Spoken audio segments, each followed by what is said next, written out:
Sir, maawa na po kayo sa akin. Kailangan ko po ang trabahong ito. May sakit po ang asawa ko. Nag-iipon po ako ng pampagamot niya. Sir, maawa na po kayo. Kung kinakailangan ko pong lumuhod at magmakaawa, gagawin ko. Pakiusap. Buo na ang desisyon ko. Sige na, umalis ka na. Eto ang pera. Siguro naman ay sapat na yan para makapagsimula ka. Wag! Bakit mo siya bibigyan ng pera matapos niya akong pagnasahan at basusin? Akin na yan. Sige na, umalis ka na. Ay, Victor, salamat ha. Napakasinungaling mong babae ka. Mapagkunwari at maruming babae. Sumpain ka ng langit sa ginagawa mo. Hindi pa nito. Paano na ako magugustuhan ni Victor kung ganito na ang itsura ko?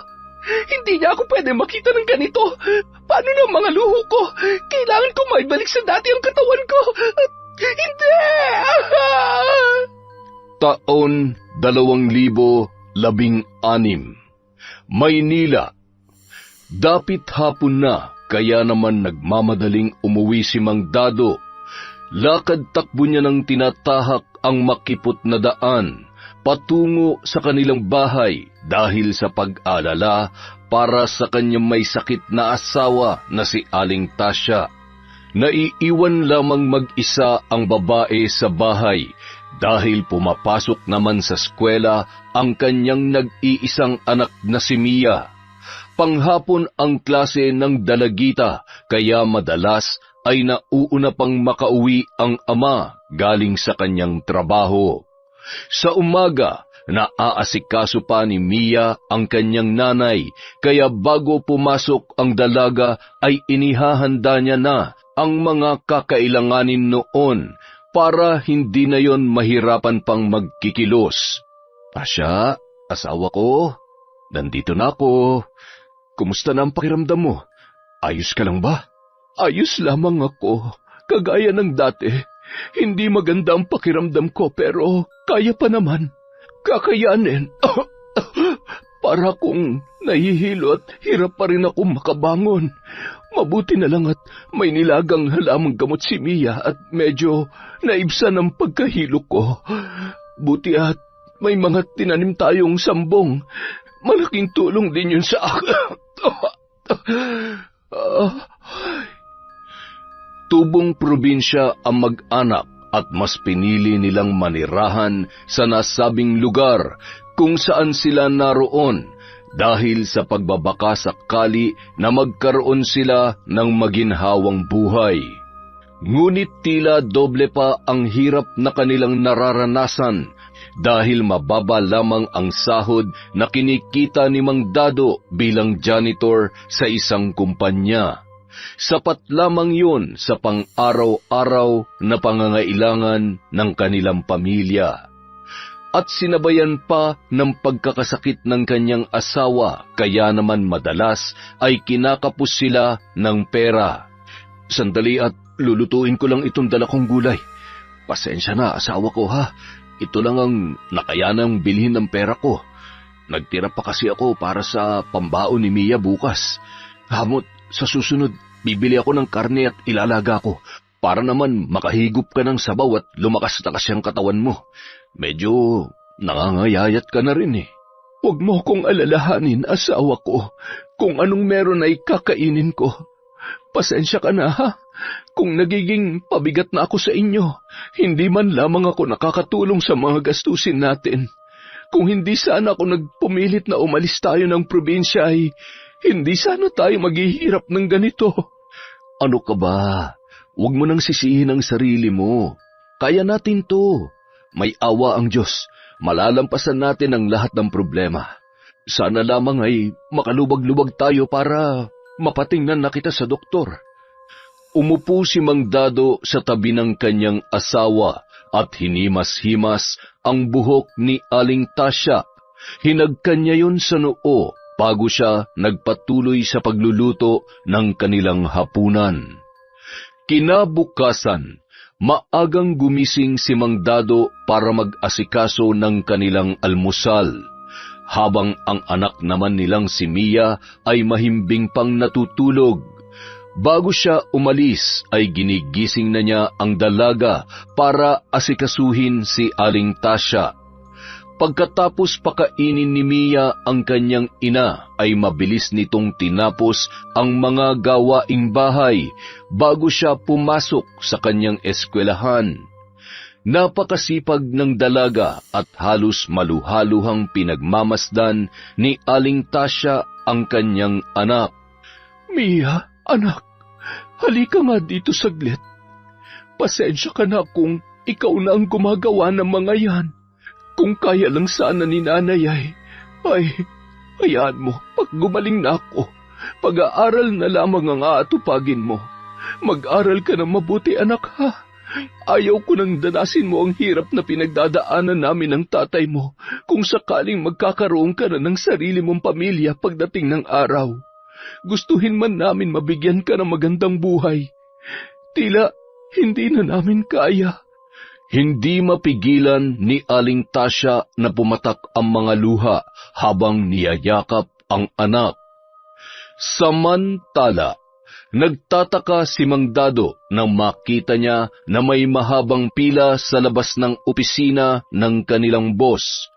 Hindi napigilan ng matanda na makiusyoso at magtanong. Nako, Mang Dado, wala na yung bago. Wala talaga nagtatagal na sekretarya si Sir. Kaya ayan, naghahanap na naman ng bago. Ewan ko ba dyan kay boss? Ay, siguradong sawa na naman kaya, mahirap lang talaga magsalita eh.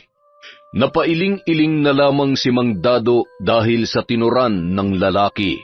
Batid nito kung ano ang tinutukoy tungkol sa kanyang boss na si Victor, ngunit hindi niya ugaling makialam dahil mas mahalaga sa kanya ang atupagin lamang ang kanyang trabaho. Batid ng ilang empleyado na matinik ang boss nila pagdating sa mga babae, lalo na kapag maganda at sexy. Halos karamihan sa mga naging sekretarya nito ay napapabalitang nagiging karelasyon niya, bagay na hindi maaaring malaman ng asawa niya dahil kakaiba kung magalit yon. Habang naglalakad si Mang Dado sa kanyang pwesto, ay aksidenteng nagkabangga sila ni Jessie, na noon ay tila nagmamadali. Ano ba? Hindi ka naman tumitingin sa dinaraanan mo. Nagmamadali na nga ang tao, paharang-harang ka pa. Ay, pasensya na, miss. Hindi ko naman sinasadya at tsaka ikaw naman tong... Tatanga-tanga ka kasi. Nakakainis. Tumabi ka nga. Kapag nalate ako sa interview, humanda ka sa akin. Che! Ay, pambihirang babae yun. Siya na nga yung may kasalanan ay siya pa matapang. Napakamot ulo na lamang si Mang Dado dahil sa pagiging maldita ni Jessie. Natitiyak ng lalaki na isa sa mga aplikante ang babae dahil sa hawak nitong envelope papunta sa HR room. Sa kabutihang palad ay nakaabot pa naman yon. Napabuntong hininga muna ang babae bago umupo at pasimpleng tiningnan ang dalawa ring aplikante, sabay ngumisi na animoy batid niyang siya ang mapipili sa kanilang tatlo. Hinagod ng kanyang kamay ang buhok niya para ayusin. Inayos niya rin ang kanyang suot na damit bago ito pumasok sa loob, pati na rin ang sapatos niyang may barya bilang pampaswerte. Naniniwala kasi si Jessie sa kasabihan na kapag nilagyan ng barya ang sapatos na suot ay mawawala ang nerbiyos na nararamdaman ng isang tao kapag sumalang sa job interview. Hay, kaya ko to. Tiwala ka lang, girl. Paniguradong ikaw ang matatanggap. Samantala, habang papasok pa lamang si Jessie ay napalunok na ng laway si Victor nang makita ang babae. Maganda at sexy kaya hindi maitatanggi na mapapatingin sa kanya ang amo. Sa lahat ng mga aplikante na ininterview ng lalaki, kay Jessie lamang ito nagka-interes. Nakapagtapos naman ng pag-aaral ang babae at may karanasan na rin sa trabahong kanyang pinapasok. Kaya hindi na nagdalawang isip si Victor na tanggapin si Jessie. Kinamayan pa niya ito at ngumiti ng may kapilyuhan. Talaga po? Maraming salamat po, sir. Patutunayan ko po sa inyo na hindi po kayo nagkamali sa pagpili sa akin. Abot langit ang ngiti ni Jessie habang papalabas ng opisina. Habang naglalakad ang babae ay nadaanan nito si Mang Dado na naglilinis. Ikaw na naman? Hay nako, buti na lang at hindi minalas ang araw ko ngayon. Kaya lang, mukhang mabubwisit naman ako nito araw-araw at palagi ko na kayong makikita. Pero hindi bali na. At least may trabaho na ako. Hindi na lamang pinatulan ni Mang Dado ang babae. Hinayaan niya na lamang yun, ngunit naniniwala ang lalaki na baka kapag tumagal at nakilala siya nito ay baka magbago ang pakikitungo sa kanya. Dahil halos lahat ng mga empleyado doon ay mabait kay Mang Dado, palangiti at masipag kasi ang matandang janitor. Kinagabihan, hindi makatulog si Jessie sa sobrang tuwa na kanyang nararamdaman.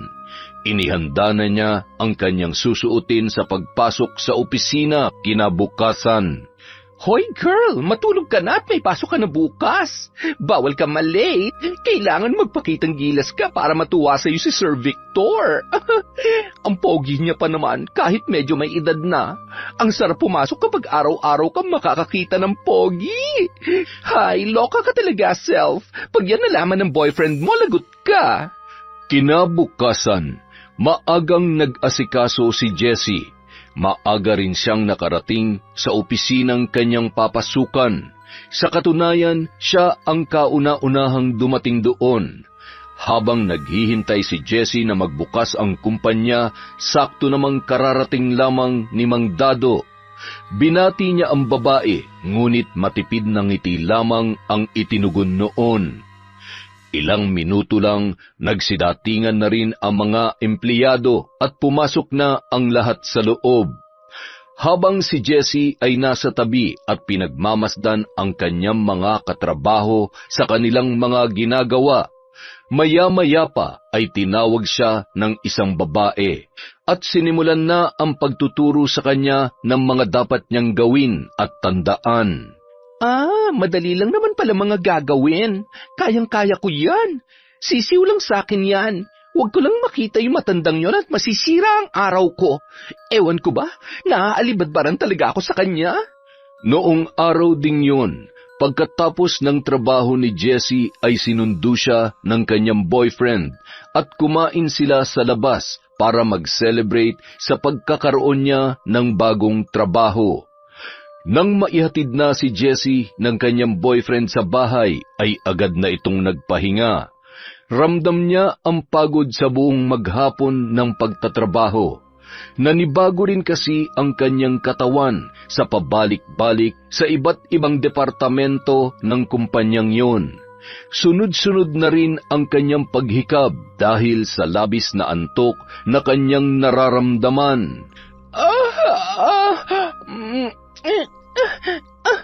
Makatulog na nga at maaga pa ulit ako bukas. Samantala, habang kumakain ng hapunan si Mang Dado ay bigla na lang nahimatay si Aling Tasya. Tarantang inalalayan ng lalaki ang kanyang asawa. Pinapaypayan ni Mia ang ina habang hinihilot naman ng ama ang kamay nito. Maya-maya pa ay nagkamalay na rin yun. Sa tingin ko, kailangan ka na talaga namin madala sa ospital. Kung kinakailangan mangutang ay gagawin ko. Hindi natin pwedeng ipagsawalang bahala ang kalagayan mo. Asawa ko, wag. Hindi pa nga tayo nakakabayad sa mga naunang utang natin eh. Ayos lang ako. Huwag ka mag-alala at kapag hindi ko naman nakaya ay magsasabi ako sa'yo. Walang-wala tayo ngayon. Ano na lang ang mangyayari kung madadagdagan pa ang mga bayarin natin? May awa ang Diyos. Pagagalingin niya rin ako. Ilang araw ang lumipas ay unti-unti na rin gumagaling sa sakit na iniinda si Aling Tasya. Ngunit hindi pa rin gaanong malakas ang kanyang katawan. Asawa ko, huwag ka muna masyadong magkikilos at mahirap na. Magpalakas ka muna. Hayaan mo na muna si Mia sa mga gawaing bahay. Ayos na ako, asawa ko. Kaya huwag ka na mag-alala. Pwede na nga yata ako magtrabaho eh. Matutulungan na kita sa mga gastusin dito sa bahay. Huwag mo na munang isipin yan. Mas mabuti nang nag-iingat tayo kesa mabinat ka. Makalipas ang 1 buwan, madaling nagamay ni Jessie ang kanyang trabaho, kaya naman natuwa si Victor sa pinapakitang sipag at kahusayan ng kanyang bagong sekretarya. Madalas din itong pinupuri ng lalaki. Nahalata rin ni Mang Dado ang pagiging malapit nito sa kanilang boss. Kabisadong-kabisado niya na ang galawan ni Victor kapag natitipuhan nito ang isang babae, ngunit ipinagsawalang bahala niya lamang yun. Isang araw, nagulat si Jessie dahil may inabot na regalo ang kanyang boss sa kanya. Tuwang-tuwa ang babae dahil unang beses niya lamang makatanggap ng mamahaling bag. Sir, sigurado po ba kayong para sa akin talaga to? Hindi naman po sa ayaw ko nang binibigay nyo, pero bakit nyo po ako naregaluhan? Hindi ko naman po karawan at lalong malayo pa naman po ang Pasko. Ano ka ba naman? Bakit sa karawan lang ba pwedeng magbigay ng regalo? Alam mo, natutuwa lang kasi ako sa kasipagan mo sa trabaho. Kaya marapat lang na bigyan kita ng munting regalo. At sayong-sayo yan. Pero sir, nakakahiya naman po. Bakit ka naman mahihiya? Kusang loob ko naman na ibinibigay yan. Tanggapin mo na. Sige ka, magtatampo ko. Kayo po talaga, sir. Masyado kayong palabiro. Sige na nga po. Marami pong salamat, sir. Noong una ay hindi binigyan ng mali siya ni Jessie ang pagiging mabait ni Victor sa kanya. Nasundan pa ang araw na yon, at kung ano-ano pa ang binibigay sa kanya ng kanyang amo. Isang beses, niyaya rin siyang kumain noon sa labas. Noong una ay ayaw niyang pumayag kasi baka magalit ang asawa ni Victor at pag-isipan pa sila ng masama. Lalo na't nakarating sa kanya na selosa yon. Naging mapilit naman ang kanyang boss, kaya sa huli ay napapayag din siya noon. Hay, bahala na nga. Wala namang makakakita sa amin. At saka, ang hirap naman tumanggi sa napakapogi kong boss. Sa tuwing magkasama sila, ay napapansin na ni Jessie ang mga kinikilos at kung paano siya itrato ni Victor. Hindi niya rin maiwasang mapaisip. Ngunit sa halip na mag-alala, bahagyang napangiti pa ang babae dahil naibibigay ng kanyang boss ang mga luho na kailanman ay hindi maibigay ng kanyang kasintahan. Sa kabilang banda, mahimbing na sanang natutulog si Mang Dado at ang anak nitong si Mia nang magising sila sa sunod-sunod na pag-ubo ng asawa nitong si Aling Tasya. Asawa ko, ayos ka lang ba? Sandali at kukuha lamang ako ng tubig. Pagkakuha ni Mang Dado ng isang basong tubig, agad niyang pinainom si Aling Tasya na nooy wala pa ring humpay sa pag-ubo. Nang makainom ito ay medyo guminhawa na ang kanyang pakiramdam. Nag-alala naman ang lalaki sa kalagayan ng kanyang asawa. Siguro'y napagod ka na naman kanina. Sabi ko na sa iyo, huwag ka nang tumanggap na labada at makakasama sa katawan mo. Ayan, inatake ka na naman ng ubo mo. Huwag mo kong alalahanin. Bukas ay wala na ito. Maglalaga lamang ako ng lagundi. Huwag ka na mag-alala. Sige na, matulog ka na at maaga rin ang pasok mo bukas. Pinipigil ni Aling Tasya ang kanyang ubo dahil sa ayaw na nitong maistorbo ang tulog ng kanyang mag-ama. Lumabas na lamang siya ng kwarto at nagtungo sa kusina para maglaga ng lagundi. Pagkatapos niyang uminom ay naramdaman niya ang pagluwag ng kanyang paghinga at nawala na ang pangangati ng kanyang lalamunan. Kaya't ilang minuto lang ay bumalik na rin siya sa kanyang higaan at nakatulog na ang babae. Nang sumunod na araw, bago mag-uwian, pinapunta ni Victor si Jessie sa kanyang opisina at kagaya ng dati ay may ibinigay na naman ito sa babae. Sakto namang nag-uwian na ang mga empleyado at nagpaiwan naman si Jessie dahil may kailangan pa siyang tapusin. Sir, sobra-sobra naman po ang ginagawa at binibigay niyo sa akin. Ayoko pong isipin na higit pa sa sekretary ang turing niyo sa akin. Pero ano po bang ibig sabihin nito? Ang totoo, naguguluhan na rin po ako. Tatapatin na kita, Jessie. Gusto kita. At kahit hindi ko sabihin, alam kong ramdam mo naman ang paghanga at pag-aalaga ko sa iyo. Sir, may boyfriend po ako at kayo po, meron po kayong asawa? Jessie, hindi naman natin ipapaalam.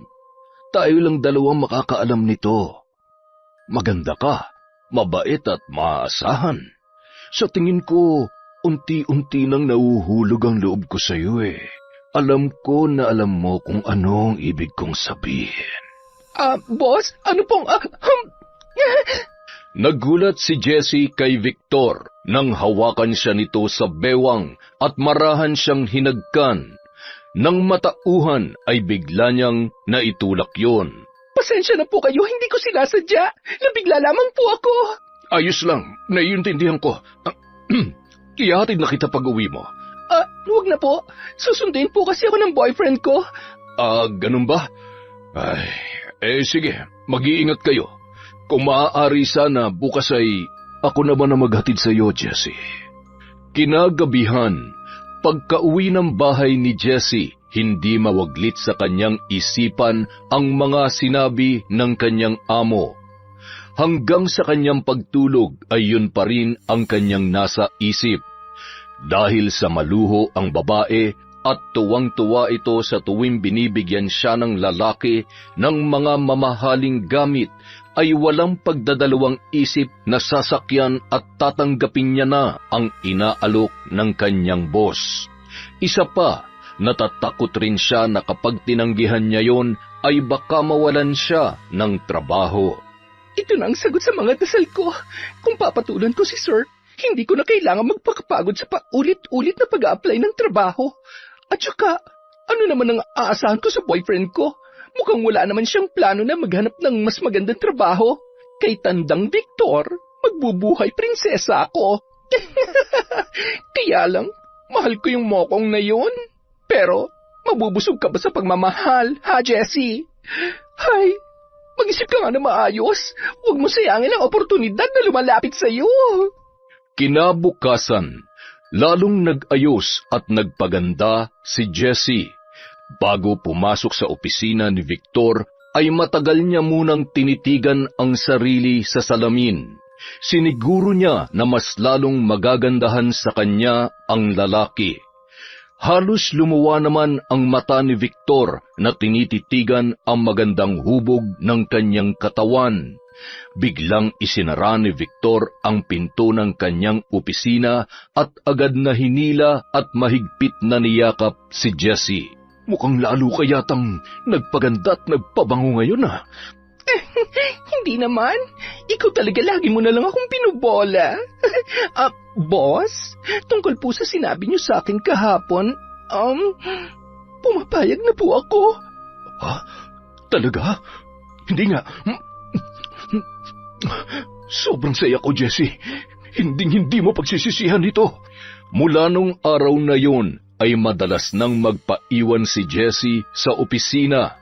Palaging rason nito ay may tatapusin pa siya sa tuwing niyayaya na siyang umuwi ng kanyang mga katrabaho. Ngunit nakikipaglandian lamang pala yon kay Victor. Hindi rin mapigilan ng kasintahan ng babae na magtampo dahil madalas nang late itong umuwi at wala na silang oras para lumabas. Minsan, nauuwi pa sa away ang kanilang pag-uusap. Walang kaalam-alam ang lalaki sa kalokohang ginagawa ng kanyang kasintahan.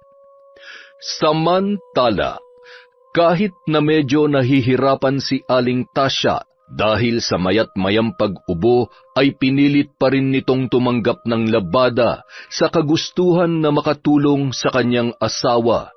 Nagkataon naman na walang pasok si Mia noon, kaya tinulungan nito ang ina sa paglalaba. Nay, magpahinga na po muna kayo. Ako na lang po ang tatapos nito. Baka mas lalo pang lumala ang ubo ninyo. Huwag na po muna kayo magpakapagod. Magagalit na naman si tatay kapag nalaman niya na tumanggap na naman kayo ng labada. Sige na po, Nay. Ako na po ang bahala dito. Nang makaramdam ng pagkahapo si Aling Tasya ay nakinig na ito sa kanyang anak. Ipinaubaya niya na lamang sa dalaga ang paglalaba at nagpahinga na. Sakto namang kararating lamang ni Mang Dado at nakita ang itsura ng kanyang asawa na parang hinahabol ang kanyang hininga.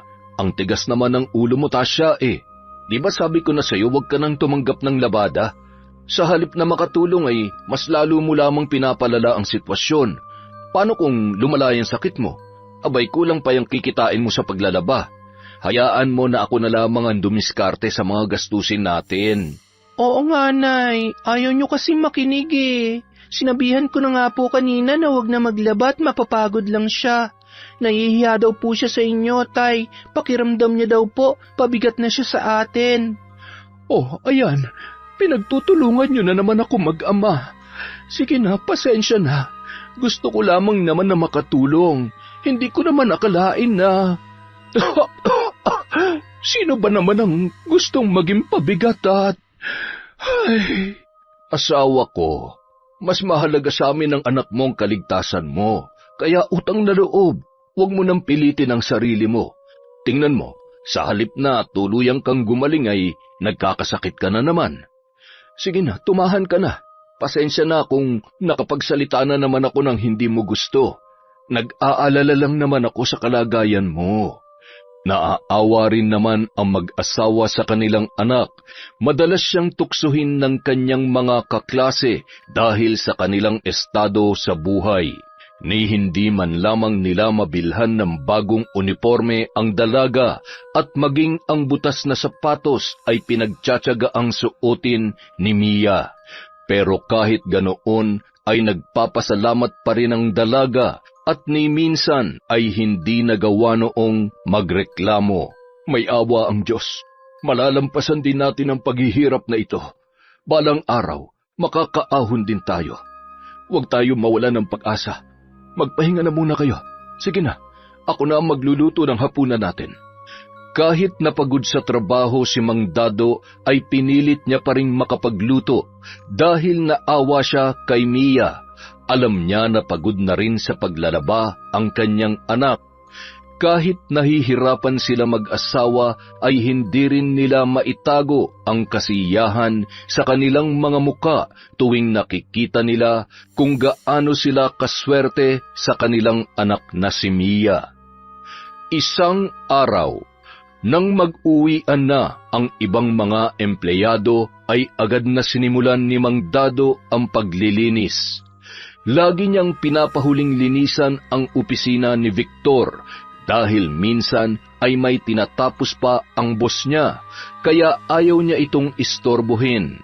Nung mga oras na yon, buong akala ng lalaki ay nakaalis na ang kanyang boss Victor. Kaya nagmamadali na siyang pumunta sa opisina nito para maglinis at makauwi na rin siya. Ano ba? Nakikiliti ako. Tumigil ka nga.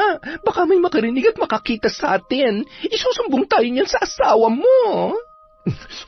Huwag ka mag-alala. Nagsiuwian ng mga empleyado. Tayo na lang ang nandito. Malaya natin magagawa. Ano man ang gustuhin natin, Jessie. Narinig ni Mang Dado ang mga ungol at halinghing at dahan-dahan niyang binuksan ang pinto para silipin ang loob. Nanlaki ang kanyang mga mata nang bumungad sa kanya ang mainit na tagpo ng dalawa. Habang nakaupo si Victor ay nakapatong naman sa kanyang mga hita si Jessie at naghahalikan ang mga yon. Ha? Mang Dado? Ay, Sus Mariosep! Naku, pasensya na po, boss. Akala ko ay nakauwi na kayo. Ay, sige po, babalik na lamang po ako mamaya. Sige na, Mang Dado. Maglinis ka na rito. Binabalaan din pala kita na wala sana makakaalam sa kung anong nakita nyo kanina. Nagkakaintindihan ba tayo? Ay, opo. Makakaasa po kayo, boss. Pasensya na po talaga. Agad namang umalis na ang dalawa at ipinagpatuloy sa sasakyan ang kanilang ginagawa. Ay, Oh, bakit? Napagod ka ba? hindi. Naiinis lang ako sa matandang yon. Natatakot ako, Victor. Paano kung magsumbong siya? Kapag nalaman ng asawa mo, siguradong... Kilala ko yung lalaking yon. Hindi siya nakikialam sa mga ganitong bagay kaya wala kang dapat ikatakot. Huwag ka nang sumimangot at sige ka, masisira ang ganda mo. Pakis nga ulit. Nanggigigil talaga ako sa iyo. Ikaw talaga? Kinabukasan, habang naglilinis ng banyo si Mang Dado, sakto namang pumunta doon si Jessie para mag-ayos ng sarili bago pumasok sa opisina. Pataray na tinanong ni Jessie ang lalaki nang makita niya na parang kakaiba ang pagtitig nito sa kanya. Bakit ba kung nasan ako ay lagi ka nalang sumusulpot? Sinusundan mo ba ako? Mang Dado, gusto ko lang ipaalala sa inyo na kung ako sa inyo, itikom nyo na lang talaga yung bunganga nyo para naman hindi kayo mawalan ng trabaho. Sana naman nagkakaintindihan tayo. Tsaka, huwag nyo nga akong titigan ng ganyan. Iyo, hindi ko pangarap na pumatol sa gurang na tagalinis ng... Hay, makaalis na nga lang bago tuluyang masirang araw ko. Amang mahabagin, patawarin niyo po ang babaeng ito sa kanyang mga sinasabi. Umiling-iling na lamang si Mang Dado at pinagpatuloy ang paglilinis. Nababatid niya na ang kahihinatnan ng dalaga, ngunit wala siya sa lugar na magsalita ng kahit ano laban sa kanyang amo. Unang-una, iniingatan niya rin ang trabaho na meron siya. Ibang-iba na talaga ang ugali ng mga kabataan ngayon. Kaya nagpapasalamat ako sa Diyos dahil hindi lumaki ng ganyan ang anak kong si Mia. Napakaswerte ko dahil may anak akong mabait, magalang at masipag. Hindi tulad ng ibang... Ay, Sus Mariosep, mapupusok at wala nang kinatatakutan. Makapagkuskus na nga lang ng inidorot nang mabawasan ng linisin ko. Samantala, Bibisita raw si ma'am sa 1 linggo. Alam nyo na, ayusin yung trabaho nyo't magsuot kayo na maayos na damit. Lalo na yung mga hapit na hapit manamit dyan. Alam nyo naman si madam, kay Mang Dado lang talaga mabait yun. naiinis na naupo si Jessie sa kanyang mesa nang marinig niya ang usap-usapan ng kanyang mga katrabaho. Bakit naman sa ilang buwan ko na rito ay bigla na lamang dadalaw ang babaeng yon? Kailangan ko makatiyak na hindi magsasalita ang matandang janitor na yon. Dahil kung hindi, malilintikan talaga ako sa asawa ni Victor. Alam ko na. Buti pa, ipatanggal ko na lang kay Victor ang matandang yun dito. At nang sa ganon, wala na kaming problemahin pa ni Victor. Tama. Hay, ang talino mo talaga, Jessie. Nung araw ding yun, masinsinang kinausap ni Jessie si Victor sa opisina nito. Pero matagal na nagtatrabaho sa akin si Mang Dado. Kawawa naman yung tao kung tatanggalin ko sa trabaho. Kung ganon, sino mas pipiliin mo sa amin? Ako na nagpapaligaya at sinusunod lahat ng gusto mo? O yung pabigat na matandang yon? Sige ka, baka matanggal ako sa trabaho dahil sa kanya. Narinig ko kanina na malapit daw ang loob ng asawa mo sa Dado na yon. Pero kung kaya mong mawala ako sa'yo... At hindi na muling matikman ang matamis kong halik. Sige ka, ikaw ang bahala. Dahil sa paglalambing ni Jessie kay Victor ay napapayag ito sa plano ng babae. Pinag-usapan nila ang planong gagawin kung papaano paaalisin si Mang Dado. Maya-maya, ipinatawag ni Victor ang matanda sa kanyang opisina. Nabigla si Mang Dado nang madatnan niyang umiiyak si Jessie sa harapan ni Victor. Binastos niya ako kanina. Siguro iniisip niya, pati siya ay papatulan ko. Natatakot ako sa kanya, Victor. Boss, mabuti na lang nalaban ako. Kung hindi, baka nagawa niya ng masama niyang binabalak sa akin. Ha? Ano? Sir, hindi po totoo ang sinasabi niya. Hindi ko siya binastos. Hindi nga kita nakita o nakasalubong kanina. Bakit ka nagsisinungaling? Huwag mo namang gawin sa akin to. Sumunod naman ako sa pakiusap niyo sa akin at wala po akong pakialam kahit ano pa mang namamagitan sa inyong dalawa, sir. Huwag na kayong magpaliwanag, Mang Dado. Tingnan niyo kung anong ginawa ninyo. Natrauma si Jessie sa nangyari. Hindi ako makapaniwala na magagawa mo yun. Hindi ko ito pwedeng palampasin. Baka mamaya hindi lang si Jessie ang mabiktima mo. Pero sir, kilala niyo po ako. Hindi ko po talaga magagawa ang binibintang ni Jessie. Malinis po ang konsensya ko't hindi ako ganyang klaseng tao. Yun na nga eh. Sa tagal mo na dito sa kumpanya ko, akala ko kilala na kita. Pero hindi pa pala. Pasensya na. Ngunit wala na akong magagawa kundi tanggalin ka sa trabaho. Kailangan kong protektahan ang mga empleyado ko, lalo na mga babae. Sir, maawa naman po kayo sa akin. Kailangan ko po ang trabahong ito. May sakit po ang asawa ko. Nag-iipon po ako ng pampagamot niya. Sir, maawa na po kayo. Kung kinakailangan ko pong lumuhod at magmakaawa, gagawin ko. Pakiusap. Buo ng desisyon ko, Mang Dado. Sige na, umalis ka na. Heto ang pera, siguro naman sapat na yan para makapagsimula ka. Wag! Bakit mo siya bibigyan ng pera matapos niya akong pagnasaan at bastusin? Akin na yan. Sige na, umalis ka na. Victor, salamat ha. Napakasinungaling mong babae ka. Mapagkunwari at maruming babae. Sumpain ka ng langit sa ginagawa mo. Hindi mapigilang pumatak ang mga luha ni Mang Dado habang papalabas ng opisina. Parang gumuho ang kanyang mundo dahil sa nangyari. Pinuproblema niya kung saan na siya maghahanap ng panibagong mapapasukan. Samantala, ang galing ko talagang umarte. Pang best actress ang level. Mabuti naman na kumbinsi kita, Victor. Ang lakas talaga ng karisma ko. Dahil kung hindi umalis dito yung matandang yon, matatapos ang maliligayang araw mo. Ang sarap na ng buhay ko ngayon. Ayaw ko nang may sagabal pa sa plano ko at mga gusto kong mangyari. Nakaramdam ng awa si Victor, ngunit sa unang pagkakataon ay mukhang totoo na ang nararamdaman niyang pagmamahal sa babae. Ibang-iba kasi yun sa lahat ng mga nakilala niya at maging sa lahat ng kanyang mga naging sekretarya. Samantala, wala sa sariling naglalakad si Mang Dado papauwi sa kanilang bahay. Nang mga oras ding yun ay pauwi na rin si Mia galing sa eskwelahan.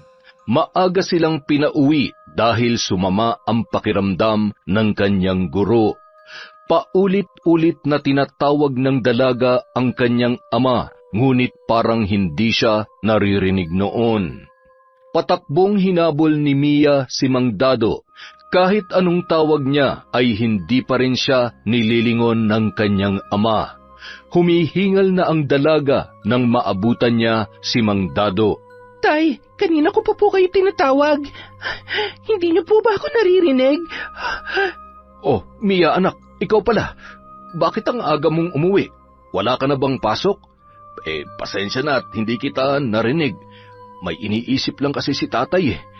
Ay, masama po ang pakiramdam ni ma'am kaya pinauwi kami na maaga. Kayo po, bakit po ang aga niyo ring umuwi?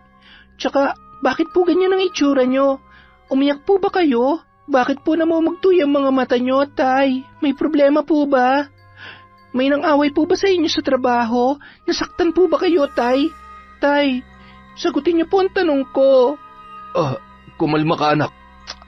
Huwag kang mag-alala at magagawan ko naman ng paraan ng problemang pinagdaraanan ko.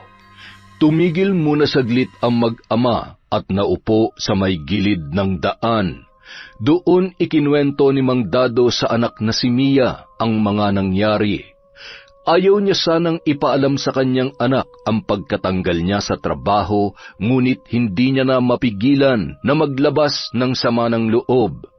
Kaya minabuti niya na nasabihin na lang ito at nang mabawasan ang bigat na kanyang nararamdaman ng mga oras na yon. Ginawa po nila yon? Akala ko pa naman mabait yung boss ninyo, pero bakit ganun na lang niya kayo tinanggal? Hindi man lang nila kayo pinakinggan at yung Jessie na yon, ang sama ng ugali niya. Gusto ko siyang sabunutan at sampalin. Sinungaling siya, tay. Maling-mali yung ginawa niya. Gusto ko siyang tirisin na parang garapata. Hayaan mo na anak. Diyos na ang bahala sa kanila. Alam nang nasa itaas ang katotohanan. Ang inaalala ko lang ngayon ay kung paano ng plano nating pagpapagamot sa nanay mo ngayong wala na akong trabaho. Ay, sabi ko naman po sa inyo, Tay, titigil na lang ako sa pag-aaral eh. Maghahanap na lang po ako ng trabaho. Hindi pwede, anak. Ilang beses ka nang tumigil sa pag-aaral. Paano ka pa makakatapos niyan? Mas lalo lang tayong mahihirapan kapag hindi ka nakapagtapos. Mas maigi nang may pinag-aralan ka para may makuha kang maayos na trabaho. Ako na ang bahala. Kaya ito ni tatay. Bukas na bukas din ay maghahanap ako ng malilipatan. Huwag na po kayo malungkot, Tay. Sana nga po ay makahanap kayo agad ng trabaho. At sana tubuan din ng konsensya ang babaeng yon. Wala siyang awa. Pati na rin ang boss nyo. Niyakap na lamang ni Mang Dado ang anak at nagpatuloy sila sa paglalakad. Ang iniisip ngayon ni Mang Dado ay kung papaano niya sasabihin sa kanyang asawa ang nangyari. Ayaw niya yung mag-alala dahil mas makakasama lamang yon sa kalagayan ng kanyang asawa. Ngunit hindi niya naman yon maitatago kay Aling Tasya.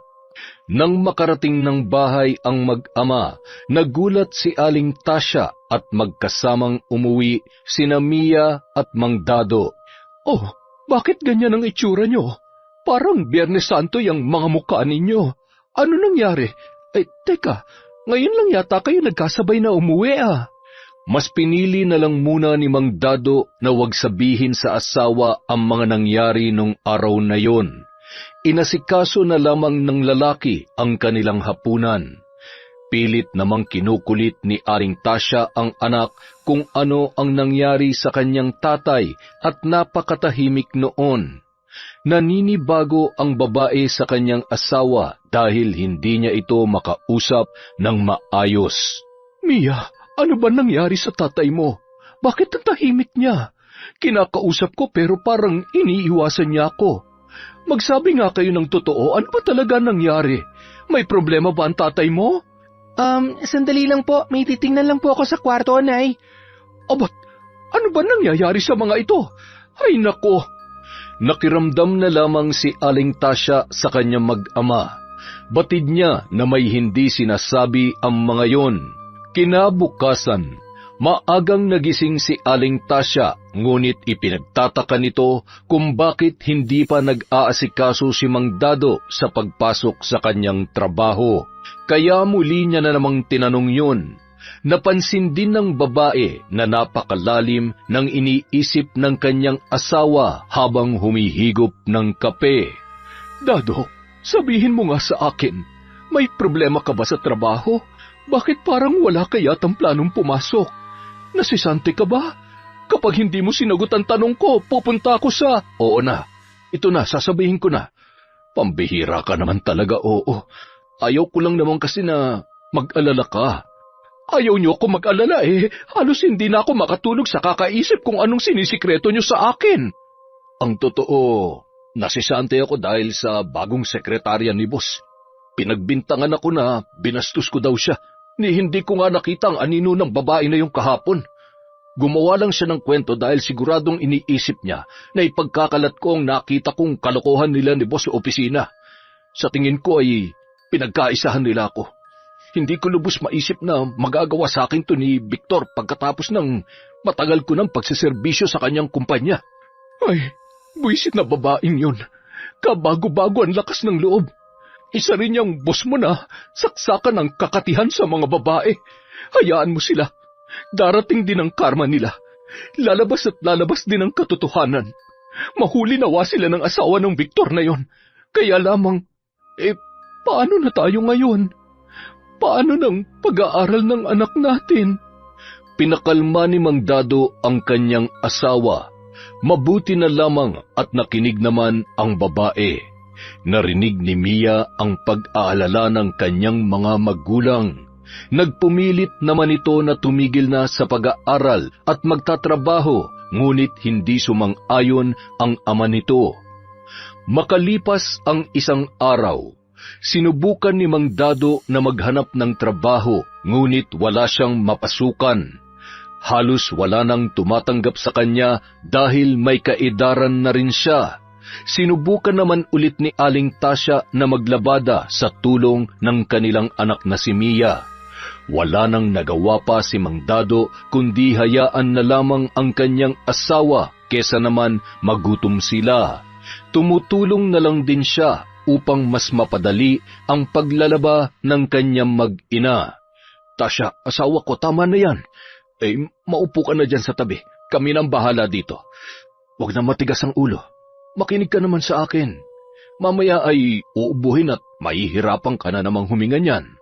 Samantala, masayang-masaya naman si Jessie sa tuwing pumapasok sa opisina dahil hindi niya na nakikita ang muka ng janitor na si Mang Dado.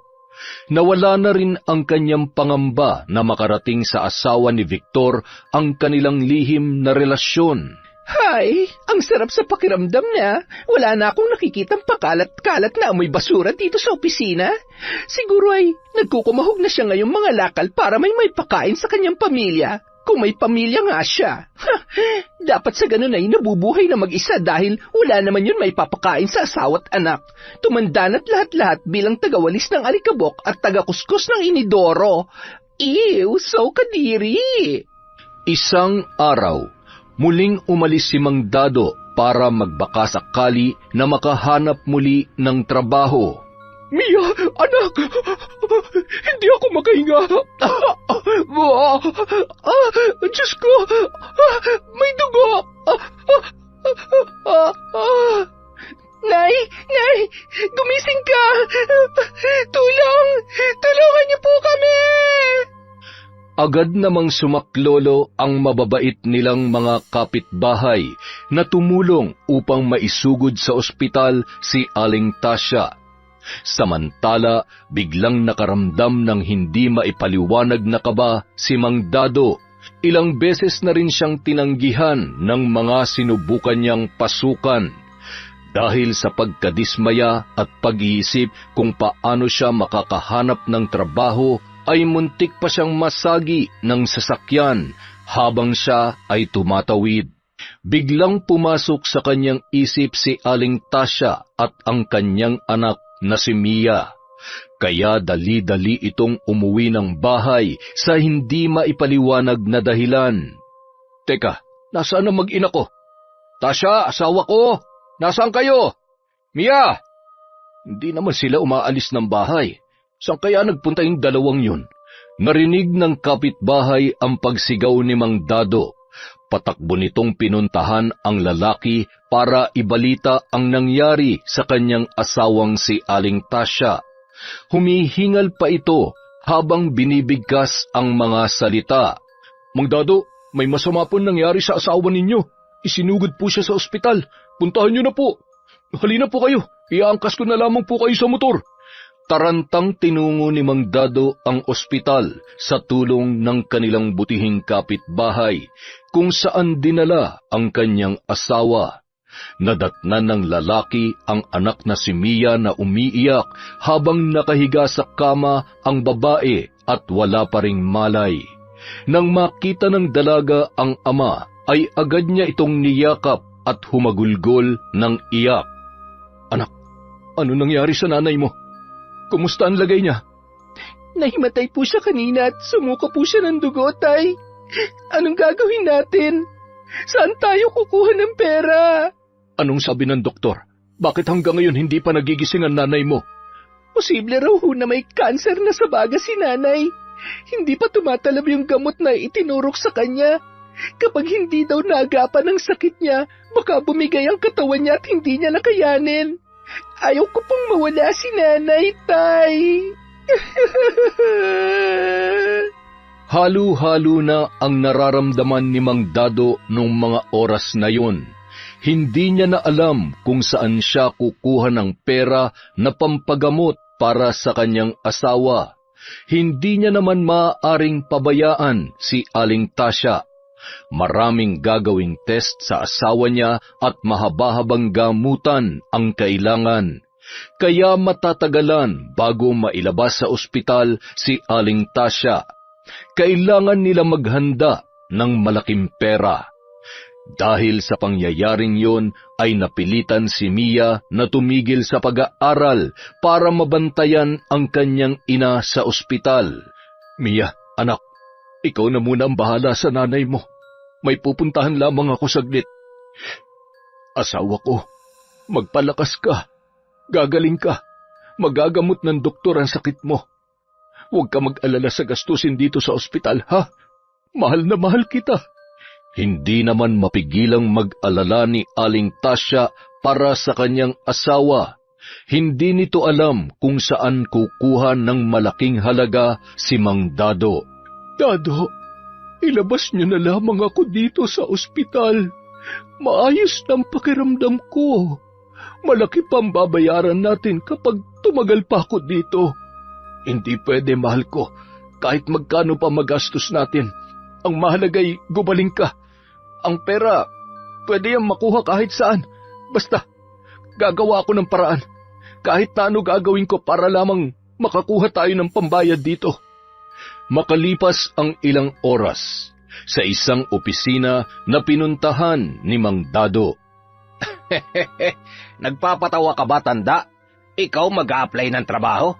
Nako, magsasayang lang ako ng oras sa'yo. Ano naman ang magagawa mo sa liit ng katawan mo? Isang ihip lang ng hangin matutumba ka na.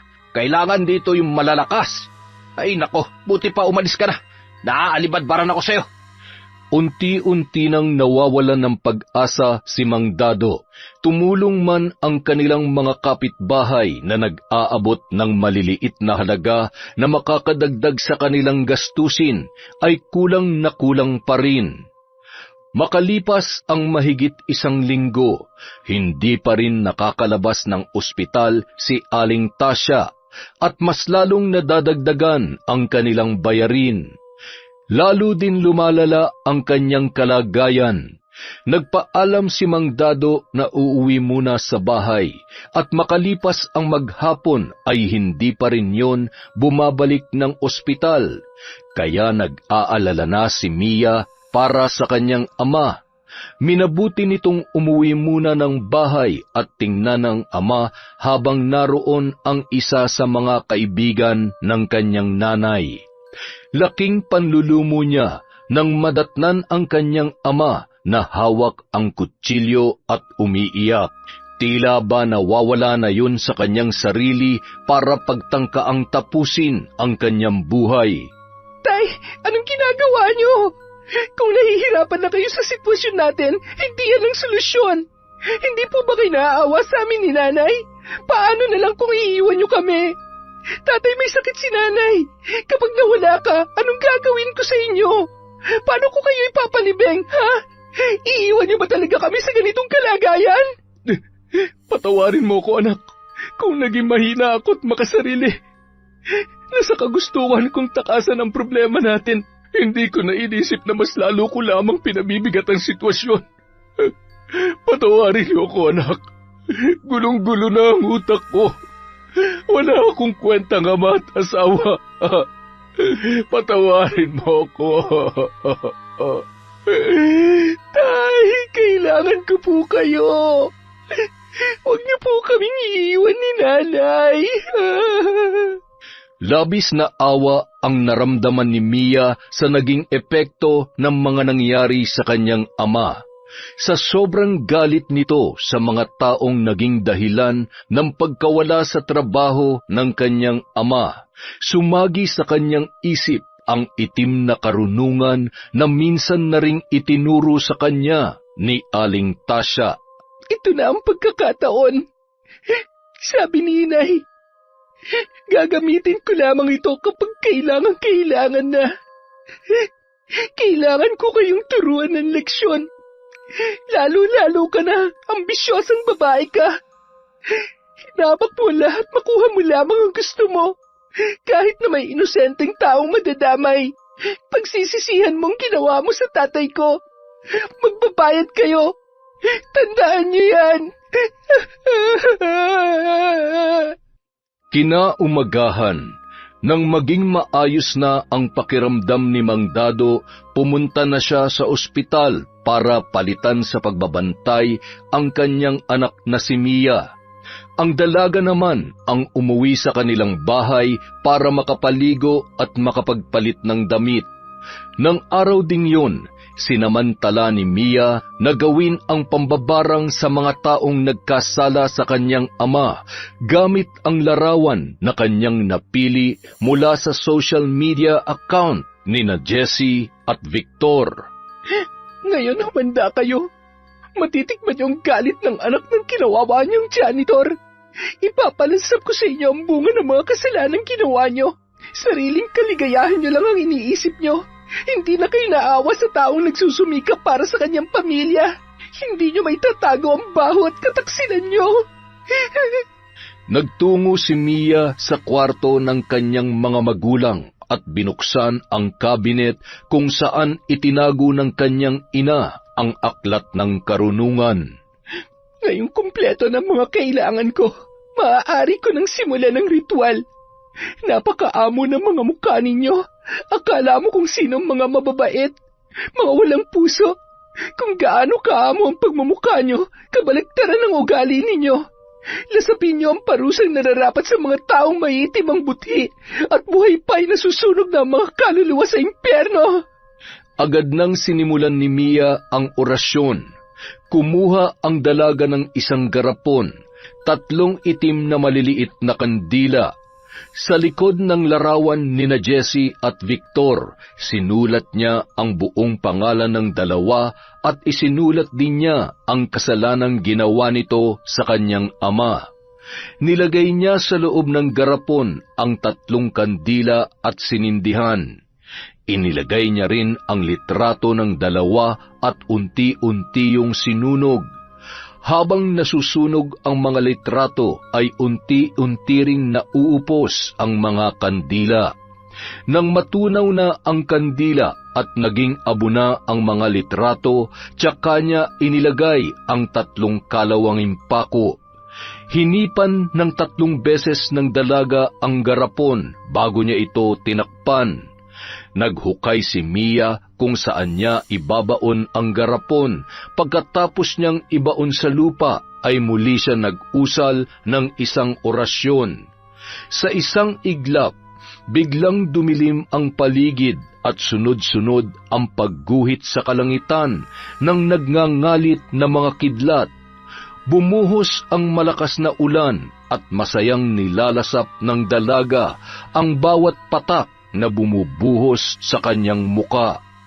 Samantala, Asawa ko, hindi pa ba dumarating yung anak mo? hindi pa. Baka nakatulog yun. Bakit? May ipag-uutos ka ba? Ako na lang ang gagawa.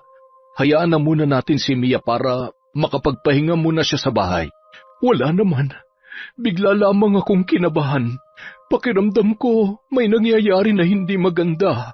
Hindi ko maipaliwanag pero palagay ko ay may ginagawang kakaiba si Mia sa mga oras na ito. Ramdam ni Aling Tasya kapag may gumagalaw ng aklat ng karunungan. Bakas sa muka ng dalaga ang galit habang kinukwento nito sa ina ang nangyari kay Mang Dado kahapon. Sa tono ng boses ng anak ay parang nais nitong maghiganti. Siguro naman ay hindi niya gagawin yan. Masyadong mabait ang anak natin at alam niya naman na hindi magandang maghiganti. Marahil ay nabigla lamang siya dahil sa nangyari kahapon. Huwag ka mag-alala, hindi ko nagagawin pa yon. Dahil hindi na ako magiging duwag pa. Alam kong may dahilan ng Diyos kung bakit kailangan nating dumaan sa ganitong uri ng pagsubok. Samantala, habang naglalandian sina Jessie at Victor sa loob ng opisina, biglang nakaramdam ng pananakit ng binti ang dalaga. Aray! Ang sakit! Bakit hindi ko maigalaw ang mga paa at binti ko? Ano nangyayari sa akin? Victor, tulungan mo ako! Sinamahan naman ni Victor si Jessie papunta sa klinik. Kinarga niya pa yun kaya nagkatinginan ang ilang mga empleyado at palihim na napapangisi. Iniisip kasi nila na nag-iinarte lamang ang babae. Ilang sandali lang ay bigla na ring nakaramdam si Victor ng pananakit ng kanyang mga paa. Aray! Ang sakit! Ano nangyayari sa akin? Bakit parehong-parehong sakit na nararamdaman namin ni Jessie? Nurse, tulungan mo ako. Ang kirot! Ah! Ah! Nang parehong nasa klinik na ang dalawa ay nagkatinginan pa sila.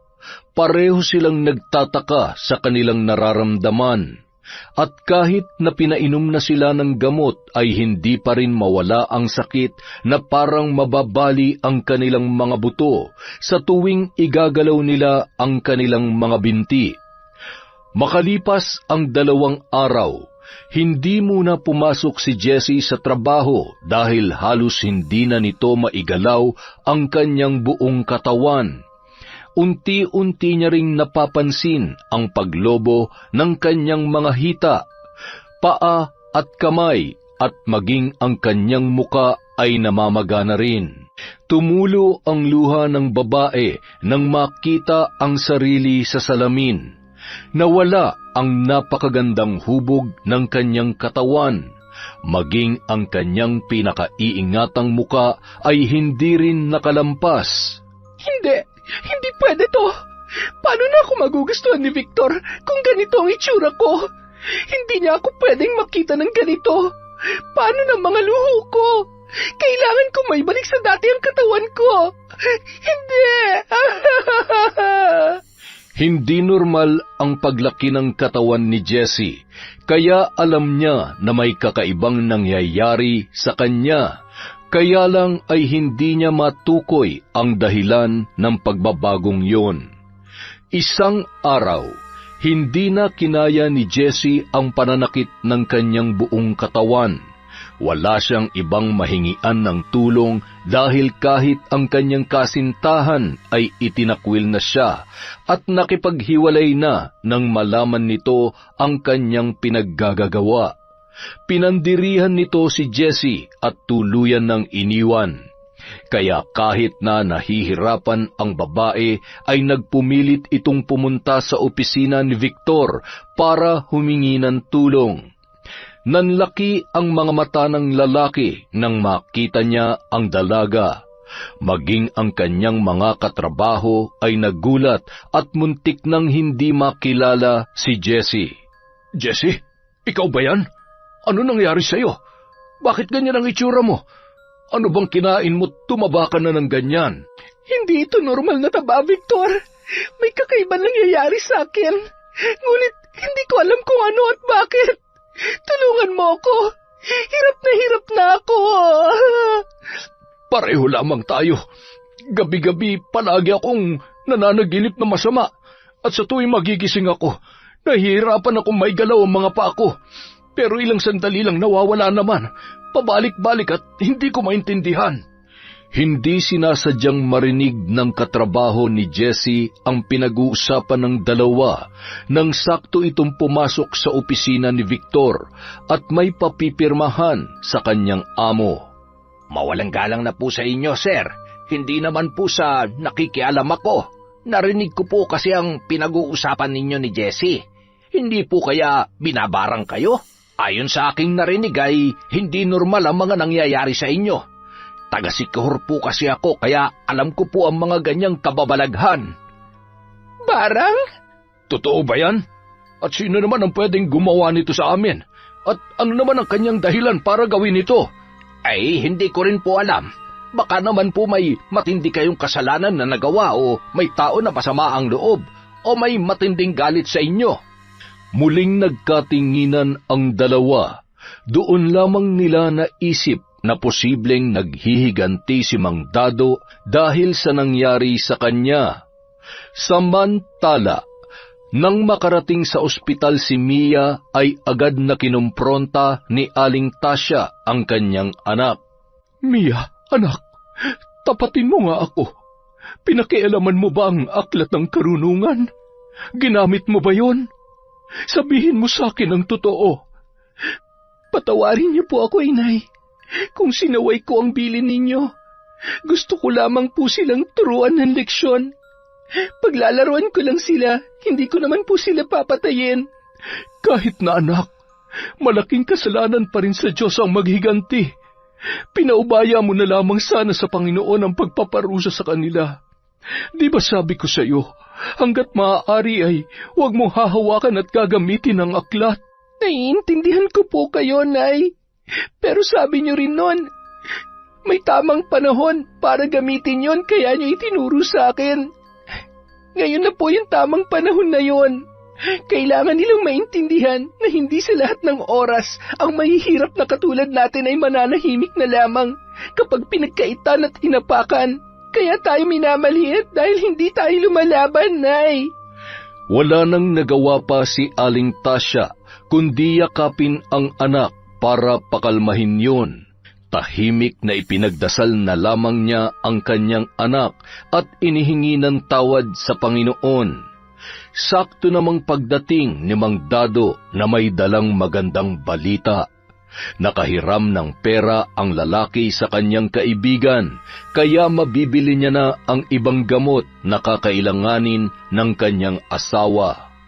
Makalipas ang 1 linggo, magkasamang nagtungo sina Jessie at Victor para humingi ng tulong sa isang albularyo. Walang kaalam-alam ang asawa ng lalaki dahil kasalukuyang nasa ibang bansa yun nung mga panahong yun. Sa tulong ng koneksyon ng lalaki, hindi sila nahirapang makahanap ng manggagamot. Gusto lamang kayong turuan ng leksyon ng may gawa nito sa inyo. Ano man ang naging kasalanan niyo sa taong ito, dapat na ninyong ituwid. Dapat rin kayong humingi ng tawad para mapawalang bisa ang sumpa na ikinabit sa inyong mga katawan. May ideya ba kayo kung sino ang taong ito? Opo, alam namin kung sino may gawa nito sa amin. Hindi ko naaalamin kung ano nagawa niyong kasalanan sa kanya. Kapatawaran ang susi sa lahat ng ito. Nababatid ko na hindi naman sukdulan ang galit sa puso ng taong ito.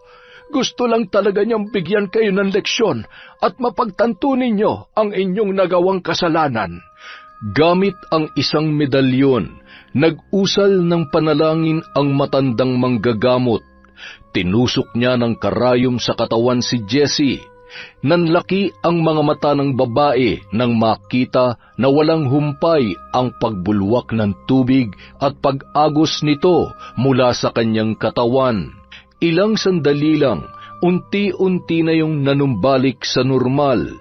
Samantala, si Victor naman ay dahan-dahang hinihilot ng matanda ang kanyang mga binti. Hindi ko masisiguro na hindi nababalik ang sumpa sa inyong katawan. Hanggat hindi binabawi ng mambabarang ang sumpa, ay paulit-ulit lamang ang mangyayari at posibleng mas lumala pa. Kaya wag na kayo mag-aksaya ng panahon. Puntahan niyo na siya at humingi na kayo ng tawad. Kagaya ng sinabi ng manggagamot, bago umuwi ang dalawa ay dumiretso sila sa bahay ni Mang Dado para humingi ng kapatawaran. Pagkarating nila roon ay wala silang nadatnan. Nalaman nila sa isang kapitbahay ni Mang Dado na nasa ospital ang mag-anak, kaya naman wala na silang inaksayang panahon at agad na nagtungo sa nasabing ospital. Nagulat sina Mang Dado nang makita nila ang dalawa. Sir Victor? Jessie? Anong ginagawa niyo dito? Ang lakas din ng loob ninyo na magpakita pa sa ama ko. Hindi niyo alam kung anong hirap ang binigay niyo sa tatay ko. Lalong-lalo ka na malanding babae. Muntikan ng kitlin ng tatay ko ang kanyang buhay dahil sa inyo. Patawarin mo ako sa nagawa ko sa tatay mo. Mang Dado, pinagsisisihan ko na po ang ginawa ko sa inyo. Natakot lamang po ako kasi... Dado, humihingi ako ng kapatawaran sa inyo. Napakalaki ng nagawa naming kasalanan. Taus-puso akong humihingi ng tawad.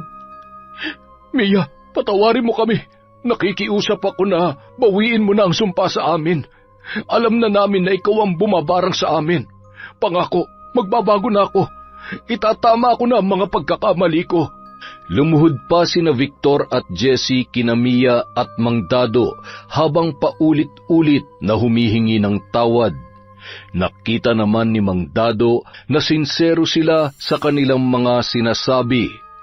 Dahil sa taglay na kabaitan ng lalaki, hindi na siya nagdalawang isip at pinatawad na ang kanyang boss, maging ang sekretarya nito.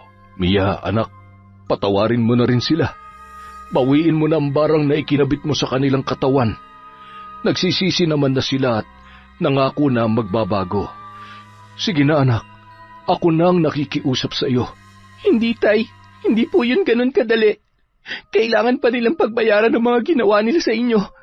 Kulang pang lahat ng yon. Sinasabi lamang nila na nagsisisi na sila at magbabago, pero hindi naman nila yung gagawin. Huwag po kayong maniwala sa kanila. Tingnan niyo ang mga mata nilang punong-puno ng kasinungalingan. Mga mapagkunwari. Lumabas ng silid si Mia at hinabol naman ito ni Mang Dado para kausapin. Umiiyak pa ang dalaga sa sobrang galit na nararamdaman. Dahil ganoon na lamang kadaling pinatawad ng kanyang ama ang dalawa. Pinaliwanag ni Mang Dado sa anak ang paghingi ng tawad ni na Victor at Jessie. Hindi tumigil ang lalaki hanggang sa nakumbinsi na nito ang kanyang anak na bigyan ng puwang ang kanyang puso na magpatawad para sa ikatatahimik ng lahat. Tumango-tango na lamang ang dalaga bilang pagsang-ayon sa mga sinabi ng kanyang ama. Babawiin ko na ang sumpa. Basta tuparin niyo ang inyong mga pangako. Sana hindi na maulit ang lahat ng ito. At baka hindi na ako makapagpigil. Baka sa susunod tuluyan ko na kayo. Kung may nangyari masama sa tatay ko, kahit lumuha pa kayo ng dugo, hindi ko kayo mapapatawad. Hindi niyo alam kung gaano naapektuhan ang pamilya namin dahil sa ginawa niyo. Lalo ka na, Jessie. At itong tandaan mo, walang sikreto na hindi nabubunyag, kaya kahit sinisante niyo si tatay, sisingaw pa rin ang marumi niyong sikreto. Sige na, makakalis na kayo. Maraming salamat, Mia. Pangako, hindi na mauulit.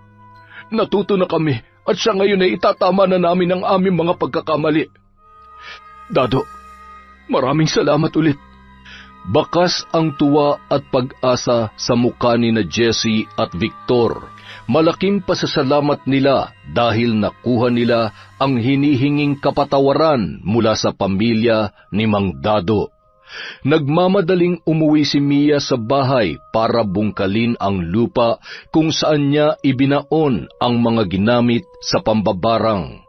Sa pamamagitan ng itim na kapangyarihan, ipinag-uutos ko na tuluyan ng bawiin ang sumpang pinataw ko sa mga taong yon. Kailanman ay hindi na ito muling dadapo sa kanilang mga katawan. Tuluyan na silang palayain sa parusang ikinabit ko sa kanila. Dinggin ang aking utos. Ngayon din. Bigla na lamang lumakas ang ihip ng hangin at nawalan ng malay ang dalaga. Sa lakas ng kanyang kapangyarihang pinakawalan ng hina at nahimatay si Mia. Pero ilang sandali lamang ay nagkamalay na rin yon. Makalipas ang isang araw, masayang ibinalita ni Victor kay Mang Dado na wala na silang nararamdaman na kakaiba. Tuluyan nang ang binawi ni Mia ang sumpa. Nalaman din ng lalaki na lumalala na ang kalagayan ng asawa ni Mang Dado at kailangan nito ng agarang gamutan. Kaya problemado si Mang Dado kung saan kukuha ng panggastos. Huwag na kayong mag-alala sa gastusin dito sa ospital. Ako na bahala sa lahat. Kailangan gumaling ang asawa mo. At siya nga pala, Mang Dado, makakabalik ka na sa trabaho. Bukas na bukas ay pwede na kayong pumasok. Dadagdagan ko rin ang sahod ninyo. Talaga po, sir? Maraming salamat po. Malaking tulong po ito sa pamilya ko. Salamat po ulit. Huwag kayong magpasalamat sa akin. Ako nga ang dapat na magpasalamat sa inyo. Dahil kung hindi dahil sa inyo, hindi ako mamumulat sa mga pagkakamali ko. Masayang masaya si Mang Dado dahil sa sinabing yon ni Victor. Samantala, nang makauwi ang asawa ni Victor, nalaman nito ang tungkol sa mga nangyari. Pinalayas at tinanggal ng babae sa trabaho si Jessie. Galit na galit yon sa kanyang asawa, ngunit paulit-ulit na humingi ng tawad si Victor at nangako na hindi na ulit yon gagawin. Dahil sa pagmamahal ay muli niyang pinatawad at binigyan ng pagkakataon ang kanyang asawa. Isang araw, Jessie, anong ginagawa mo dito? Mang Dado, naparito po ako para ibigay itong kaunting tulong sa inyo. Sana po kahit papano, makabayad ako sa pagkakamali ko. Pinagbili ni Jessie ang kanyang mga mamahaling gamit na ibinigay ni Victor, at ang nalikom niyang pera ay buong binigay ng babae kay Mang Dado bilang tulong sa pagpapagamot ng asawa nito na si Aling Tasya. Sa una ay ayaw sanang tanggapin ng lalaki dahil wala ng trabaho ang babae, kaya mas kailangan nito ng pera. Ngunit dahil mapilit si Jessie at para na lang sa ikapapanatag ng loob at konsensya nito, ay taus-puso yung tinanggap at pinagpasalamat ni Mang Dado. Pero, paano ka ngayon? San ka napupunta? Magsisimula po ako ng panibagong buhay. May konting ipon pa naman po ako, at saka maghahanap po ako ng panibagong trabaho. Pagsisikapan ko na po ang lahat ng bagay na gugustuhin ko. Hindi ko na iaasa sa madaling paraan. Natuto na po ako at muli po akong nagpapasalamat sa inyo, Mang Dado. Abay, natutuwa naman ako dahil namulat ka na sa katotohanan. Hindi masama ang mangarap ng marangyang buhay. Kailangan mo lang pagsikapan at pagtrabahuhan yon. Masaya ako para sa iyo, Jessie. Naway magtagumpay ka sa panibagong mundong iyong tatahakin. Makalipas ang 1 linggo, nang mailipat na si Aling Tasya sa pribadong ospital at maoperahan, ay unti-unti na itong gumagaling. Nakauwi na rin ang mag-anak sa kanilang bahay. Salamat naman po, Nay, at nakalabas na kayo sa ospital. Dininig ng Diyos ang aking panalangin. Sa kabila ng pagkakasala ko sa Kanya, hindi niya pa rin tayo pinabayaan. Napakabuti po talaga ng Panginoon. Walang imposible basta buo ang paniniwala at pananalig mo sa Kanya. Oo, anak. Kailanman ay hindi niya tayo iniwan. Kaya nga matagal ko nang tinalikuran ang pambabarang. Matagal na akong nagbalik loob sa Kanya dahil alam kong siya lamang ang mas higit na makapangyarihan. Kaya labis ako nagsisisi na minsan kong itinuro yun sa iyo. Kaya nung nalaman ko na ginamit mo ang itim ng karunungan, hindi nawala sa puso ko ang pangamba at mag-alala para sa iyo. Huwag niyo na pong sisihin ang sarili niyo, Nay. Ang mahalaga po, lahat tayo ay natuto sa mga pagkakamali natin. Mahal pa rin tayo ng Diyos, higit pa sa pagmamahal natin sa Kanya. Basta, magpalakas na po kayo at mangako kayo sa akin na hindi na ulit kayo magkakasakit. Makalipas ang ilang sandali, dumating si Mang Dado bitbit ang mga gamit na kinuha niya mula sa tricycle na kanilang sinakyan pa uwi. Ay nako, tama na nga ang dramahan niyo mag-ina. Tulungan mo nga ako dito, anak, sa mga dala ko. Si tatay talaga kahit kailan panira. Namiss ko lang pong lambingin ng sobra si nanay.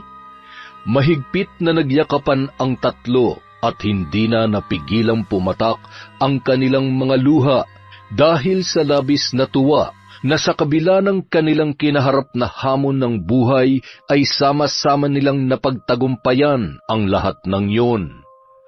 Makalipas ang 6 na taon, sa tulong ng binigay na scholarship ng kumpanyang pinagtatrabahuhan ni Mang Dado, ay nakapagtapos na ng kolehiyo bilang isang nurse si Mia. Mamimiss ka namin, Dado. Alam mo naman na malapit kayo sa lahat ng empleyado dito. Hindi namin makakalimutan ang kabaitan nyo, lalo na ng misis ko. Matutuwa siya kapag nalaman niyang ganap ng nurse si Mia. Imbitahan nyo rin kami kapag blessing na ng bahay nyo, ha? Oo naman ho. Sigurado ho yun. At saka, ngayong aalis na ako ay wag na kayong babalik sa dati ninyong kalokohan at ay nako, mahirap na po yun. Ay nako, malabo na mangyari yun. Kinalimutan ko na ang bahaging yan ng buhay ko. Nako, hindi na ako makakahanap ng kasing bait at kasing ganda ng misis ko. Isa pa, alam nyo naman kung paano magalit yun. Ay siya, uuwi na ako. Dadaan pa ako sa palengke. Dadaanan ko mag-ina ko. Namili kasi sila ngayon. Ay sige, mag-iingat kayo sa inyong pag-uwi.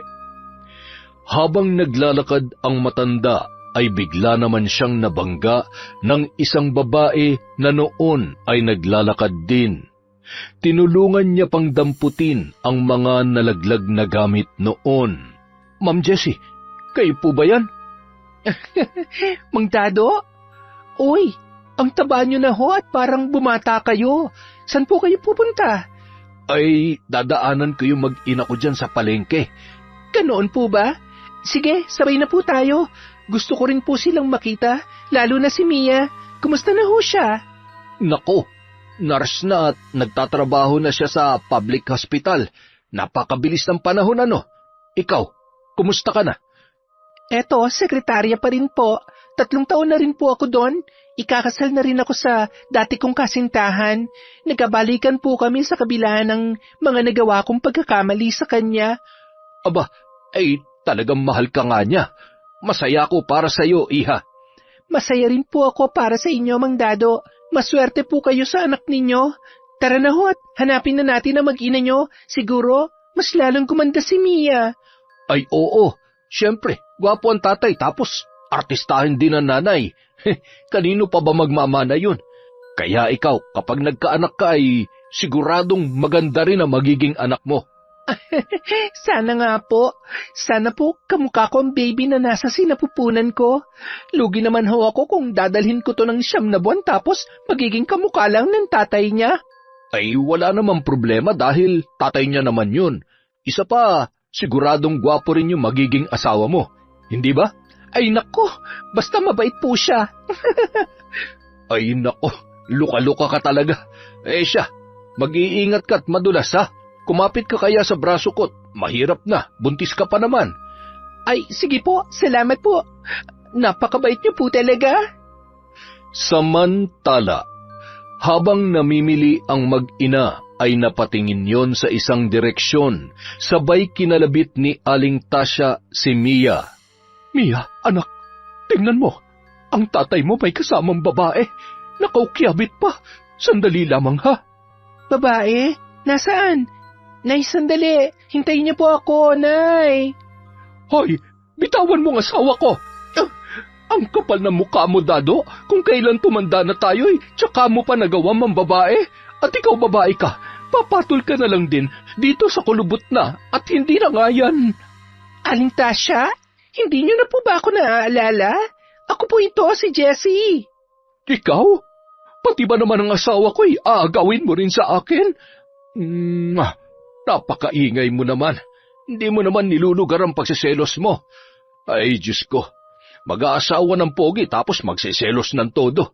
Hindi ako nang bababae. Aksidente lamang na nagkita kami dyan sa labas ng palengke. Magkakaasawa na at magkakaanak na rin sila. Ay, edi pasensya na. Malay ko ba nakakapit yan sa braso mo Ako naman na nag-alok dahil madulas ang semento. Ikaw talaga, oo. Ate Jessie, pasensya na ho. Sige po, mauna na po kami. Ako na pong bahala sa dalawang ito. Mia, congrats ha. Ang galing-galing mo. Nakaka-proud ka. Salamat ulit at pasensya na sa mga nangyari noon ha. Kalimutan na natin yon. Sige po, ingat po kayo. Halina nga kayong dalawa.